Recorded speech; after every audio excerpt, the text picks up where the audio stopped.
Nunca olvidaré ese día. Era una mañana cualquiera. Acababa de poner agua en la estufa para hacer café cuando oí que llamaban con fuerza a la puerta. Por un instante, se me paró el corazón. Pensé que era un vecino pidiendo ayuda o tal vez una emergencia en la calle. Pero al abrir, me encontré con 2 policías, ojos fríos, voces secas. Ninguna explicación, ninguna conversación. Solo oí: está arrestado. Necesitamos que nos acompañe. En ese momento mi mundo se derrumbó. Me temblaban tanto las piernas que apenas podía mantenerme en pie. Pregunté: ¿pero qué hice? ¿Cuál fue la razón? ¿Hay algún error? Pero no respondieron. Simplemente me agarraron del brazo y empezaron a arrastrarme fuera de la casa. Los vecinos empezaron a asomarse a las ventanas. Personas que conocía desde hacía años ahora me miraban como si fuera un peligroso delincuente. Vi a una vecina señalando, a otra susurrando con la mano sobre la boca. Niños asustados. Mi rostro ardía de vergüenza, miedo y rabia. Cuando me subieron al coche patrulla, las lágrimas me saltaron de repente. Temblaba de pies a cabeza. Miré a mi alrededor, buscando a alguien que pudiera defenderme. Alguien que gritara: ¡es inocente!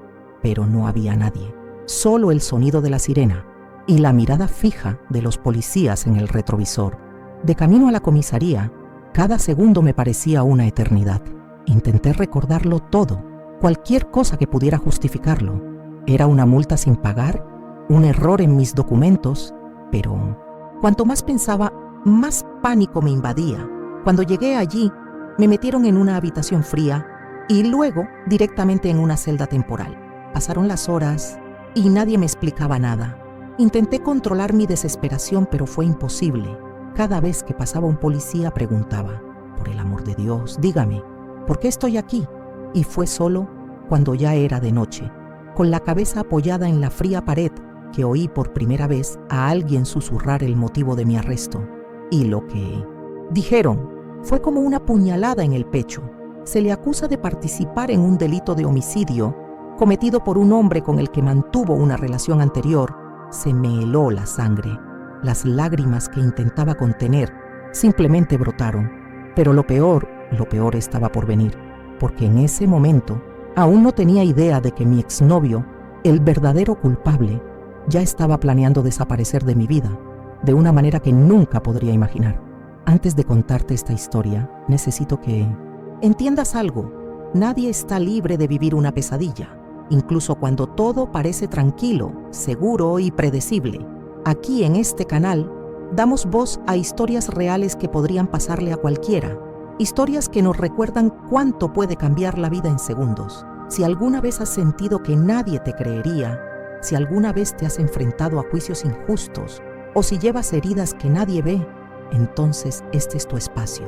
Te darás cuenta de que detrás de cada rostro hay una verdad que necesita ser escuchada y tal vez, en este viaje, tú también te reconozcas. Si esta historia te toca el corazón, suscríbete al canal, activa la campanita y dale a me gusta, porque aquí cada historia es un grito de justicia y tú eres parte de eso. Cuando cierro los ojos e intento comprender cómo empezó todo, mi mente me transporta directamente al día en que lo conocí. Estaba en un mercado local, haciendo mis compras habituales, cuando se me acercó con esa sonrisa fácil, ese trato amable que conquistaba a cualquiera. Me ayudó con las bolsas, contó un chiste tonto y, en cuestión de minutos, me reí como si lo conociera de toda la vida. Durante nuestros primeros encuentros, me pareció el hombre perfecto. Era atento, cariñoso y siempre tenía palabras dulces. Se aseguraba de recogerme en casa, me llevaba a pasear y me hacía sentir importante de nuevo, después de tantos años de soledad.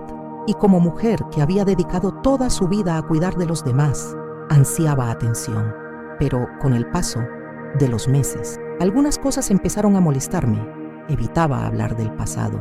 Tenía crisis nerviosas repentinas. A veces se iba al amanecer y solo volvía al día siguiente. Y cuando le preguntaba, siempre tenía una excusa preparada. Problemas con un amigo, confusión en el trabajo. Necesitaba resolver un asunto urgente. Y yo, tonta, enamorada, prefería creerlo. Hubo un día, y lo recuerdo como si fuera ayer, que un vecino vino y me dijo: «Ten cuidado con ese hombre. He oído hablar mal de él». Pero yo me hice el tonto. Lo defendí con uñas y dientes. Dije que la gente estaba celosa, que estaban creando intrigas. Después de todo, nunca me hizo daño. Al menos, no todavía. Lo que no sabía es que mientras le preparaba la cena, mientras hacía planes para el futuro, él ya andaba con gente peligrosa, gente que no dudaba en hacer el mal. Mi corazón, de alguna manera, ya presentía el peligro, pero mi cabeza prefería aferrarse a la pequeña felicidad que creía haber encontrado. Y así comencé a hundirme en una relación que parecía ser la salvación de mi vida, pero que, en realidad, era la trampa que acabaría con todo lo que tenía, incluyendo mi libertad. Y lo más aterrador es que solo me di cuenta de la gravedad de todo cuando ya era demasiado tarde, porque el destino estaba a punto de lanzarme a la peor pesadilla de mi vida. Y todo esto porque confié en la persona equivocada, el día del crimen. ¡Ay! Cómo me hubiera gustado que alguien me hubiera escuchado cuando intenté explicar dónde estaba. Esa mañana empezó como cualquier otra. Me levanté temprano, como siempre, y fui directo a casa de mi vecina, doña Marta. Llevaba días enferma y le había prometido ayudarla con la limpieza y la comida. Pasé horas allí, lavando ropa, haciendo sopa, cambiando las sábanas. Testigos los tenía: la propia doña Marta, su hija, incluso el panadero que me vio ir con la bolsa de la compra. A primera hora de la tarde, cuando terminé todo, volví a casa. Me duché, me senté en el sofá y empecé a tejer a ganchillo, algo que me ayudó a tranquilizarme. En ese momento mi única preocupación era elegir el modelo de la nueva manta que quería hacer. Mientras el crimen ocurría, yo estaba a kilómetros de distancia, rodeado de gente, con testigos, con coartadas, con todo lo que una persona inocente podría presentar. Pero, ¿sirvió de algo? No. Cuando la policía vino a buscarme, ya habían tomado una decisión. No quisieron escuchar a doña Marta ni a su hija. No, les interesaron las fotos que me había tomado la vecina esa mañana, ni los mensajes de texto que intercambié con ella. Nada, absolutamente nada. Cada vez que intentaba demostrar mi postura, la respuesta siempre era la misma: puedes explicarlo en el tribunal, pero en el fondo ya sentía que el tribunal solo escucharía lo que yo quería oír. Era como si toda la evidencia de mi inocencia fuera invisible, como si estuviera gritando en una habitación vacía, rogando por justicia, y nadie tuviera la más mínima intención de escucharme. Lo más doloroso fue saber que mientras yo era tratado como un criminal, el verdadero responsable, el que debería haber estado en mi lugar, seguía libre, respirando el mismo aire y probablemente riéndose de mi desgracia. Y aún con todo esto, seguía creyendo que cuando llegara el día del juicio, la verdad saldría a la luz. Me aferré a esa esperanza como quien se aferra a una tabla en medio de un naufragio. No sabía que el juicio sería solo el comienzo de una pesadilla aún mayor, una pesadilla que me dejaría cicatrices por el resto de mi vida. Pero lo que nadie sabía, ni siquiera yo en ese momento, era que había un detalle olvidado, una pieza suelta en esta historia, que cambiaría por completo el curso de mi caso. Algo que al principio parecía insignificante, pero que, más tarde, revelaría una verdad capaz de sacudir todo lo que ya se había decidido sobre mí. Y fue a partir de ese momento que todo empezó a tomar un rumbo que nadie podría haber previsto. Desde el primer día en comisaría, me di cuenta de que la investigación no tenía ningún interés en descubrir la verdad. Para ellos, yo ya era culpable. La forma en que me miraban, cómo susurraban entre ellos, cómo evitaban siquiera llamarme por mi nombre, lo dejaba claro. Yo era solo un número más, una acusada más, una mujer más en la lista de culpables. Lo que más me dolió fue ver cómo distorsionaron cada detalle de mi vida para incriminarme. Registraron mi casa, revolvieron mis cajones, revisaron mis fotos antiguas y todo lo que encontraron, por inocente que fuera, lo usaron como prueba en mi contra. Recuerdos simples, como una vieja carta que había guardado de mi ex o una foto de un viaje que hicimos juntos, fueron utilizados para crear una narrativa repugnante, como si yo fuera su cómplice, como si supiera cada uno de sus movimientos, como si hubiera planeado todo junto a él. Las preguntas de los investigadores siempre estaban llenas de acusaciones. No había lugar para la defensa. No querían saber dónde estaba, con quién estaba, a qué me dedicaba. Solo querían oírme confesar un crimen que nunca cometí. Y por si fuera poco, empezaron a correr rumores por el barrio.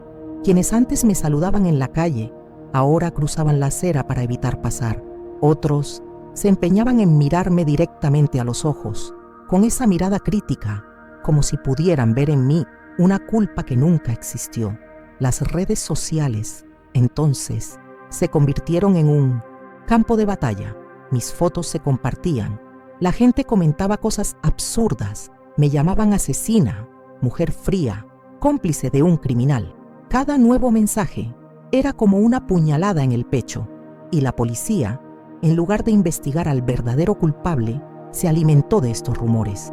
Tomaron los comentarios como si fueran hechos y montaron una investigación completa basada en chismes, suposiciones y prejuicios. Hubo un día en que uno de los investigadores me miró y me dijo sin rodeos: si te involucraste con un hombre como él, como mínimo, tienes algo de culpa. En ese momento me di cuenta de que no solo luchaba contra la acusación, luchaba contra todo el sistema, contra los prejuicios, contra el sexismo, contra la negligencia, contra una sentencia que parecía ya escrita, incluso antes de poner un pie en ese tribunal.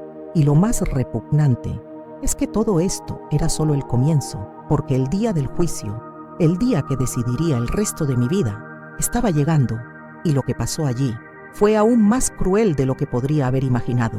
Pero lo que nadie sabía es que el día del juicio, una prueba crucial desapareció misteriosamente de los registros. Un testigo clave fue silenciado, y alguien dentro de la sala portaba un secreto capaz de revolucionar el caso. Llegó el día del juicio, y me llevaron a la sala como si fuera un animal al matadero. Las frías esposas en mis muñecas, la mirada despectiva de los guardias y el silencio penetrante en la sala. Todo parecía gritar que ya estaba condenado antes de que se pronunciara la primera palabra. Me senté en el banquillo con el corazón acelerado, las manos temblorosas, y apenas podía respirar. El abogado defensor, un hombre cansado que apenas sabía mi nombre, me miró con una mezcla de lástima y desaliento. Quise gritar, quise decirle que luchara por mí, pero incluso mi voz parecía haberse apagado. Cuando el fiscal empezó a hablar, sentí que cada frase que decía era como un cuchillo. Me pintó como una mujer, fría, manipuladora, cómplice de un criminal peligroso. Usó mi pasado, mi relación pasada, como si fuera prueba suficiente de culpabilidad. Cada vez que pronunciaba mi nombre, sentía el peso de una nueva convicción invisible. Los testigos que podrían haberme defendido ni siquiera fueron llamados, y los pocos que comparecieron vieron sus palabras interrumpidas, desacreditadas, ridiculizadas. Era como si nadie allí quisiera escuchar la verdad. Solo querían verme pagar por un crimen del que ni siquiera conocía los detalles. Mientras se presentaban los argumentos, miré al juez, buscando una mirada de compasión, de humanidad, pero solo vi indiferencia. Un rostro cerrado, cansado, listo para dictar otra sentencia como si firmara cualquier papel. Cuando llegó el momento de defenderme, mi abogado balbuceó algunas palabras. Intentó decir que yo tenía una coartada, que era una buena mujer, pero su voz, débil, sin fuerza, apenas cortaba el aire pesado de aquella habitación. Cuando el juez pidió silencio, todo mi cuerpo se paralizó. Supe, sentí que mi destino estaba a punto de decidirse, y entonces las palabras que más temía resonaron en la sala: condenado. En ese instante mis piernas perdieron la fuerza, mi grito se atascó en mi garganta, y el mundo a mi alrededor simplemente se derrumbó. Me encontré tirado en el suelo, llorando, suplicando justicia, pero nadie, absolutamente nadie, me ayudó. Y mientras me llevaban de vuelta a la celda, con la sentencia grabada en el alma, una sola pregunta seguía martillando mi cabeza: ¿dónde está? ¿Dónde está el hombre que realmente cometió este crimen?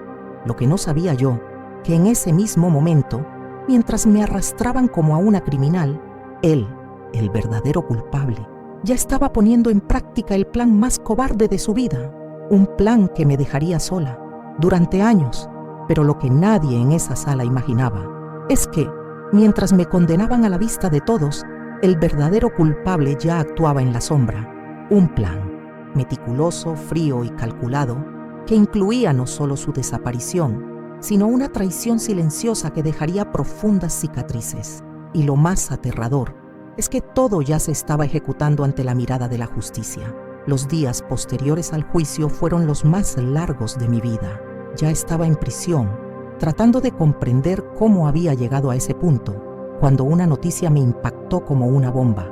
Había desaparecido. Sí, el hombre por el que una vez derramé lágrimas de amor, al que defendí con todas mis fuerzas, simplemente desapareció del mapa. Nadie sabía con certeza a dónde había ido. Algunos decían que había huido a otra ciudad, otros que tal vez había abandonado el país, pero de lo que todos estaban seguros era de que estaba escondido y de que había dejado atrás a la única persona que podía pagarlo todo. Recuerdo la sensación al escuchar esta noticia.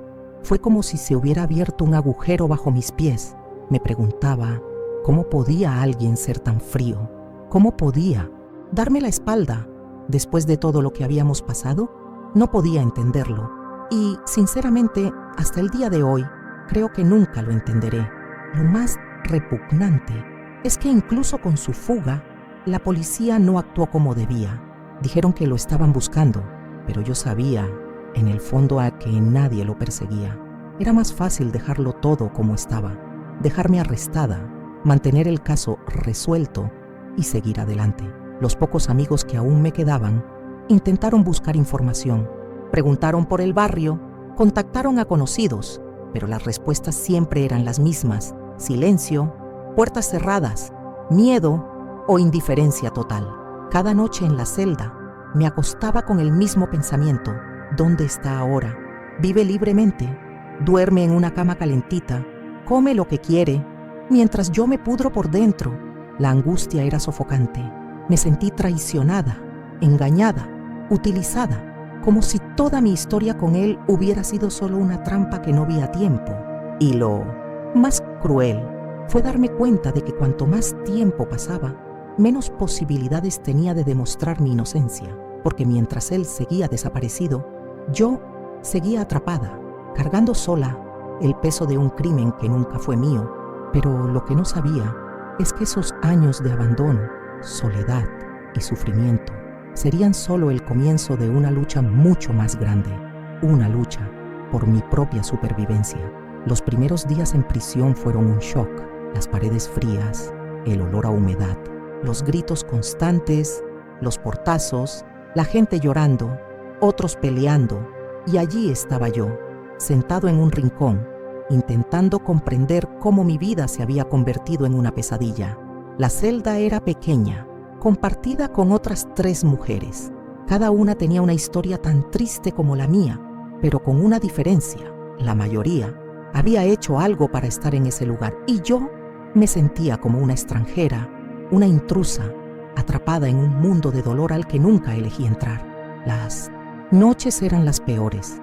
Yacía en el delgado colchón, con el cuerpo dolorido, los ojos hinchados de tanto llorar, y mi mente en un torbellino de pensamientos. Reviví el juicio en mi cabeza, las duras palabras del fiscal, la mirada vacía del juez y la voz de mi abogado, tan débil, tan distante, tan inútil. Con el tiempo, empecé a enfermarme. Perdí peso, mi piel palideció, se me empezó a caer el pelo. La comida era terrible, las duchas con agua fría y el trato de los guardias inhumano. Había días en que ni siquiera podía levantarme de la cama. Otros reclusos, por compasión, me ayudaban a levantarme, a comer, a no rendirme. ¿Y qué hay del aspecto psicológico? Eso fue lo que más sufrió. La sensación de abandono era constante. Mis hijos, mis nietos, rara vez podían visitarme. La distancia, la falta de dinero, el miedo a verme en ese estado. Todo esto alejaba a las personas que más quería. Con cada visita negada, con cada carta que esperaba y nunca llegaba, una parte de mí moría en mi interior. Miraba por la ventanilla de la celda, viendo pasar los días, uno tras otro, como si el tiempo se hubiera detenido. Tuve ataques de ansiedad, depresión, pensé en rendirme, incluso pensé en acabar con todo, pero en algún lugar dentro de mí aún había una chispa, un poco de esperanza de que algún día alguien allá afuera se daría cuenta de que algo andaba mal, de que revisarían mi historia y comprenderían que era inocente. Y fue esta pequeña esperanza, casi invisible, la que me mantuvo en pie, hasta que un día, de la nada, una conversación entre dos reclusos en la cafetería me trajo información que lo cambió todo. Una testigo, una persona que conocía a mi ex, había reaparecido en la ciudad y con ella llegó una revelación que podría ser la clave para reabrir mi caso. Una mañana, mientras tomaba ese café frío y aguado de la prisión, una de las reclusas se me acercó con una mirada diferente. Me dijo en voz baja: «Hay alguien en el pueblo que conoce a tu ex y sabe cosas que pueden ayudarte». Al principio, pensé que era solo otra de esas historias que surgen para dar falsas esperanzas. Me habían dicho tantas veces que alguien me ayudaría, que un nuevo abogado se haría cargo de mi caso, que un reportaje periodístico informaría sobre mi situación. Y nunca pasó nada. Con cada esperanza frustrada, mi corazón creaba nuevas defensas. Ya había aprendido a no engañarme, a no creer fácilmente, a no esperar nada. Pero esta vez había algo diferente en mi docente desde su voz. Era firme, como si realmente supiera de lo que hablaba.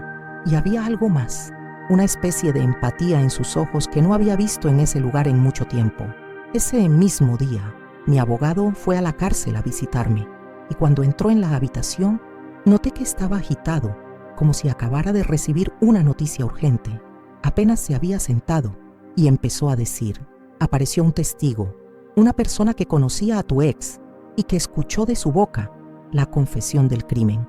En ese momento, mi corazón se aceleró, me temblaban las manos y por primera vez en años sentí algo parecido a una esperanza real, una esperanza que ardía por dentro, no como una ilusión pasajera, sino como un fuego que se reaviva cuando todo parecía extinguirse.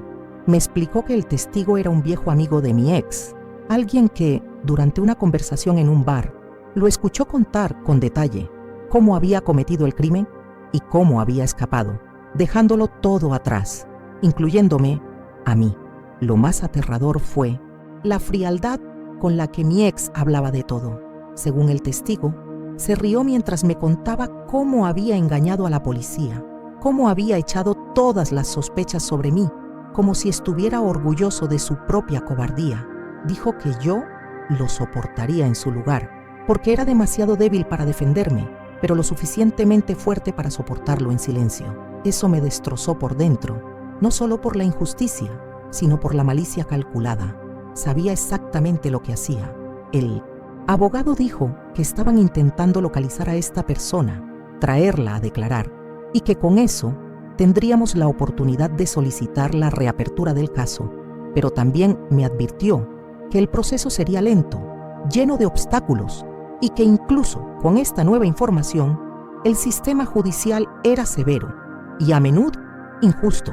El testimonio aún tendría que ser validado, verificado, documentado, e incluso entonces corríamos el riesgo de que todo se desestimara por formalidades o falta de pruebas materiales. Pero ¿saben qué era lo más importante en ese momento? No era el miedo a los obstáculos legales, no era la burocracia, era el simple hecho de que, por primera vez en años, tenía una luz al final del túnel, una posibilidad real de demostrar mi inocencia, una chispa de verdad que podía iluminar el abismo al que me habían arrojado. Era como si, después de tantos años de oscuridad, alguien hubiera encendido una vela, débil, temblando al viento, pero encendida. Regresé a mi celda, ese día, con la cabeza llena de pensamientos, el corazón acelerado y las manos aún temblorosas. Cada paso parecía más ligero, como si por fin tuviera un destino al que caminar. Miré a las demás reclusas y por primera vez sentí que no era una más entre tantas. Estaba allí, pero la verdad finalmente estaba a mi lado, y dentro de mí algo cambió. Esa mujer rota, cansada e impotente dio paso a alguien que sabía que debía resistir, porque ahora había una oportunidad, pero también sabía que esta lucha me costaría mucho más de lo que imaginaba. Sabía que cuanto más me acercaba a la verdad, más fuertes serían los intentos de silenciarme, porque cuando la verdad amenaza con salir a la luz, mucha gente se desespera. Y lo que vino después me mostró que incluso cuando todo parece mejorar, la justicia a veces sigue siendo ciega, sorda y cruel. Cuando mi abogado presentó la solicitud de reapertura del caso, sentí una mezcla de esperanza y miedo. Esperanza, porque por fin alguien intentaba demostrar lo que había estado pidiendo a gritos desde el principio, mi inocencia. Pero el miedo era constante, porque sabía que el sistema no cambiaría de la noche a la mañana y que incluso con el nuevo testigo, el camino sería largo, doloroso y lleno de puertas cerradas. Las primeras apelaciones fueron denegadas sin mayor justificación. Los jueces dijeron que la nueva información no era suficiente, que no había pruebas concretas, solo un discurso, un informe que para ellos carecía de peso. Era como si dijeran, en otras palabras, no importa lo que tenga, no queremos oírlo. Cada vez que el abogado me daba esta respuesta, sentía que me hundía un poco más, como si una mano invisible me hundiera en las aguas heladas del olvido. Nadie quería reabrir un caso que ya había dado resultados. Era más fácil quedarse allí, atrapado, en silencio, que admitir que se habían equivocado. Aún así, no se rindió. Presentó más solicitudes, apeló a autoridades superiores, adjuntó nuevos documentos, recopiló testimonios de personas que podían confirmar mi coartada en ese fatídico día. Doña Marta, la vecina que me vio ayudando a su madre, el panadero que me recibió por la mañana, incluso la chica de la farmacia que recordaba haberme visto en la fila. Todo esto quedó grabado. Cada nuevo testimonio era como una pieza de un rompecabezas que, si se encajaba con cuidado, podría finalmente revelar la imagen completa de la verdad. Mis hijos, que ya estaban cansados, desanimados y dolidos por todo lo que habían vivido conmigo, volvieron a tener esperanza. Empezaron a buscar periodistas, a buscar ONG de derechos humanos. Tocaron puertas que nunca imaginaron. Todo esto para intentar hacer lo que la justicia debió haber hecho desde el principio: escuchar. Mientras todo esto sucedía, seguía encarcelado. Seguía viviendo la misma rutina agotadora, sucia e inhumana. Me despertaba en el frío de una celda húmeda. Bebía el mismo café aguado y amargo y miraba fijamente el mismo techo agrietado. Cada mañana abría los ojos con el corazón apesadumbrado, esperando que ese fuera el día en que algo cambiara, que el guardia de la prisión me llamara, que mi abogado apareciera con buenas noticias, que algo, cualquier cosa, rompiera este ciclo. Y cada tarde me acostaba con el peso de otro día perdido, otro día sin respuesta, otro día con la sensación de que mi vida se iba desgarrando poco a poco, un hilo a la vez. Hubo momentos en que pensé en rendirme. Una noche me senté en el suelo de la celda, abrazándome las rodillas con tanta fuerza que se me entumecieron las manos. Lloré como un niño. El dolor en mi alma era tan grande que empecé a preguntarme si Dios realmente me escuchaba. Oré en voz alta, con la voz entrecortada, diciendo: Señor, si aún voy a salir de aquí, dame una señal, porque me duele mucho. No sé si puedo soportarlo más. En ese momento ya no quería justicia, solo quería paz. Solo quería dejar de sentir el peso de la humillación, el abandono, la añoranza de mi hogar, mi libertad. Pero incluso en medio de este sufrimiento, cuando ya pendía de un hilo, llegaron nuevas noticias. Mi abogado logró programar una audiencia para presentar oficialmente el testimonio de la nueva testigo. Se llamaba Marcia, una mujer que había vivido en el mismo barrio que mi expareja.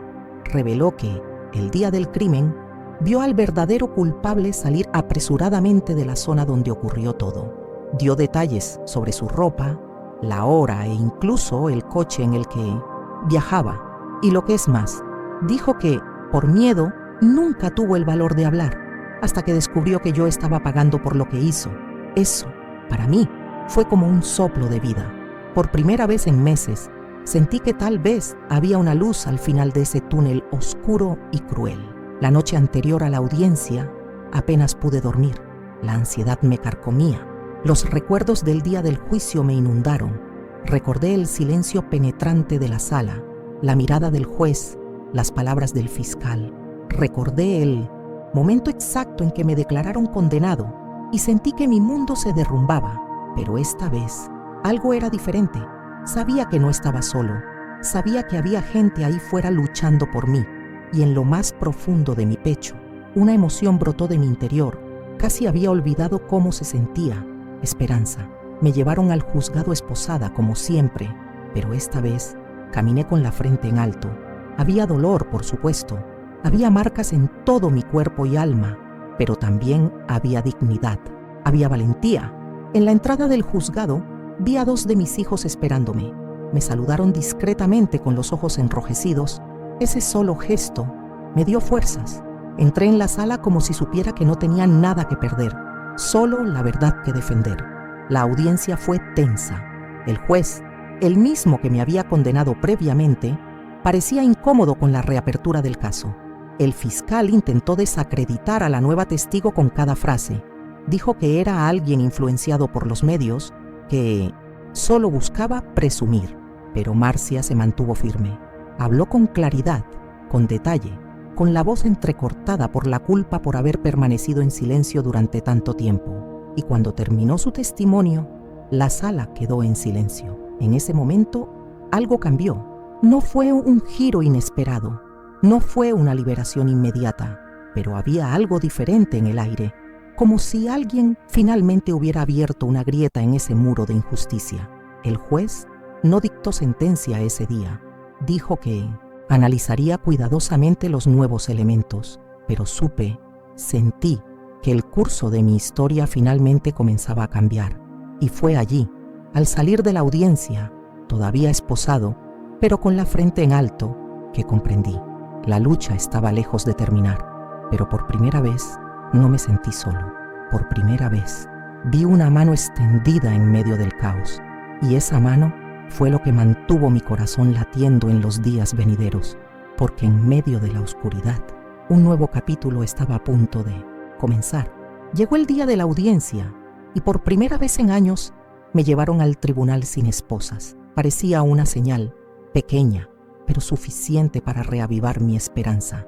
Me senté en la misma silla, en la misma sala, donde años antes mi vida había sido destrozada, pero ahora era diferente. Ahora, por primera vez, tenía la oportunidad de decir la verdad.